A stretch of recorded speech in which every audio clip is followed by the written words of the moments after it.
ہمارے ہاں بہت معذرت کے ساتھ بہت سے دینداروں کو دیکھا ہے ان لاجیکل کام زیادہ کرتے ہیں. ایسا کام کریں گے جس کی کوئی سینس نہیں ہوگی. بولیں گے اصل تو نتیجہ کس کے ہاتھ میں ہے بھائی؟ اللہ کیا الٹے کام کرے گا. ڈاکٹر نے بتایا ہے کہ آپ کا کولیسٹرول لیول اس اسٹیج تک پہنچ چکا ہے, اگر آپ نے پرہیز نہیں کیا تو آپ کسی بھی وقت ایک دھماکے کے ساتھ پھٹ سکتے ہیں. صبح پھر انڈے کھا رہا ہوگا, پراٹھے کھا رہا ہوگا, دیسی گھی پی رہا ہوگا. بھائی موت زندگی تو کس کے ہاتھ میں ہے؟ یہ بے دین لوگ یہ باتیں نہیں کرتے. وہ تو یہی کریں گے ابے بھائی تمیز سے چلو ڈاکٹر. ان کا تو اللہ پر ایمان ہی نہیں ہے نا, ٹھیک ہے نا. میں ان کی تعریف نہیں کر رہا کہ وہ صحیح کرتے ہیں, ان کی سوچ بھی غلط ہے. اس لیے کہ اگر سب کچھ ڈاکٹروں سے ہی ہو رہا ہوتا تو یہ ڈاکٹر جو آپ کو مشورہ دے رہا ہے خود کیوں مر جاتا ہے؟ مشہور ہے نا کہ جب انسان کی شامت آتی ہے تو اونٹ پہ بیٹھے ہوئے آدمی کو بھی کتا کاٹ لیتا ہے. حالانکہ کوئی لاجک بنتی نہیں ہے اس کی. لیکن ہم تو اس کے مکلف ہیں کہ ہمارے کام کی لاجک ہونی چاہیے.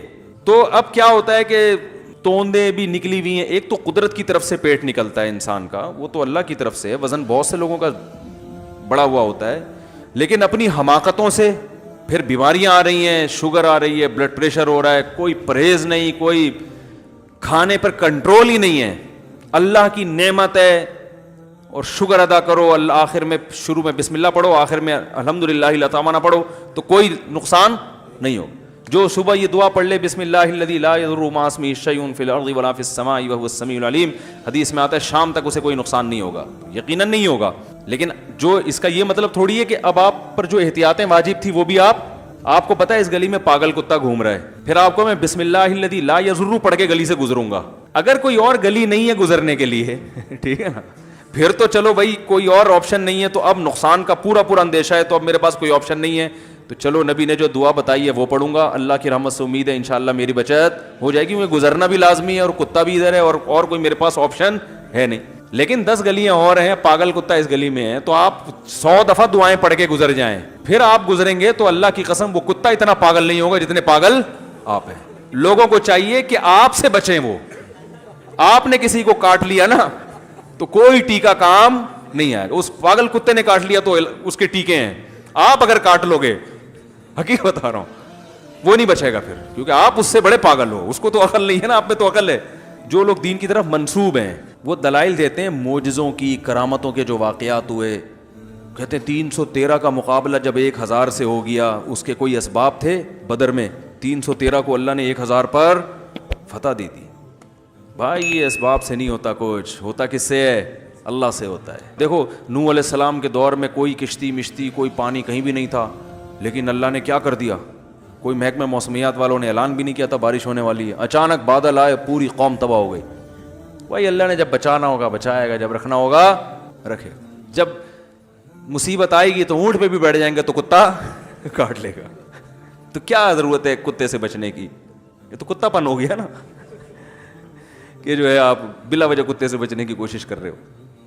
تو اب ان لاجیکل کام, حالانکہ نبی صلی اللہ علیہ وسلم کی سیرت میں معجزات کم ہیں, بہت کم ہیں. آپ کی جو سیرت ہے نا, 23 سالہ دور نبوت اٹھا کے دیں گے, ہر کام کے پیچھے کوئی لاجک ہے. گراؤنڈ ریئلٹی کو سامنے رکھا گیا. جہاں لڑنا مفید نہیں تھا وہاں لڑائی کو ٹالا گیا. جہاں لڑنا مفید تھا مگر لڑنے کی طاقت نہیں تھی وہاں بھی جنگ کو ٹالا گیا. بھائی ضروری تو ہے مگر پاور نہیں ہے تو کیسے لڑیں گے؟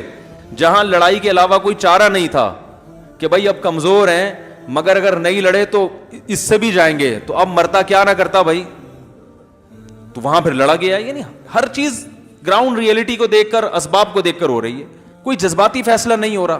تو ہم نبی کی سیرت میں دیکھتے ہیں ہر کام ایک سوچ کے ہو رہا ہے, ایک طریقے سے ہو رہا ہے. تو آگے ہم دیکھتے ہیں رسول اللہ صلی اللہ علیہ وسلم نے جو سفیر بنائے ہیں مختلف ملکوں میں بھیجنے کے لیے, ان سفیروں میں آپ نے یہ نہیں کہا کہ جس کو چاہے اٹھا کے بھیج دو. مدد کہاں سے آئے گی؟ بادشاہ کے دل کو نرم کرنا کس کا کام ہے؟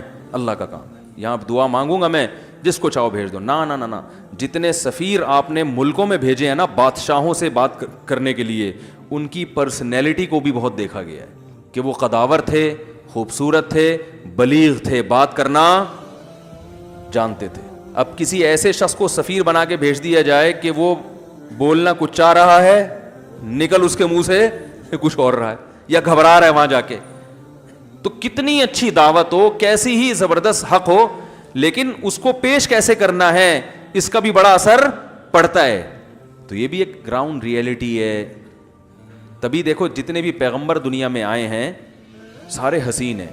اس کا یہ مطلب نہیں ہے کہ بدصورت آدمی کی ویلیو نہیں ہے اسلام میں. حضرت بلال حبشی رضی اللہ تعالیٰ عنہ زیادہ کوئی خوبصورت تھوڑی تھے, لیکن ان کے قدموں کی آہٹ جنت میں.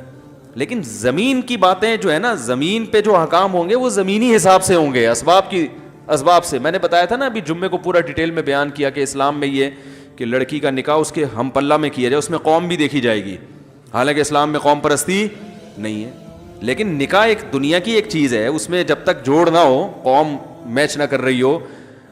قوم میچ کا مطلب یہ نہیں کہ غیر قوم میں, ایسی قوم جو اس کے ہم پلہ سمجھی جاتی ہو, تاکہ عورت کو یہ احساس نہ ہو کہ میرا شوہر جو ہے وہ مجھ سے دنیاوی معاملات میں کمتر ہے, تو وہ پھر اس کی اطاعت نہیں کرے گی. دنیا کے حکام ہیں یہ. تو سارا کام اگر دعاؤں سے, وظیفوں سے, دم دروس سے چل رہا ہوتا میرے بھائی, تو یہ سب تکلف کرنے کی ضرورت نہیں تھی. اللہ جس نے آنا ہے آئے, جس نے نہیں آنا نہیں آئے, میرا کام ہے دین کی دعوت دے دینا. یا پھر راتوں کو صرف روتے ہی رہتے کہ اللہ سب کو دین پر لے آ, بس مجھے تو کچھ سمجھ میں نہیں آ رہا. تو رسول اللہ صلی اللہ علیہ وسلم نے جو بڑے سفیر تھے نا, دحیہ کلبی رضی اللہ عنہ, یہ سفیر تھے, ملکوں میں جاتے تھے بادشاہوں سے بات کرنے, اثر پڑتا تھا. پہلا امپریشن بادشاہ کے سامنے, بھائی یعنی ہٹو بچوں, ٹھیک ہے نا,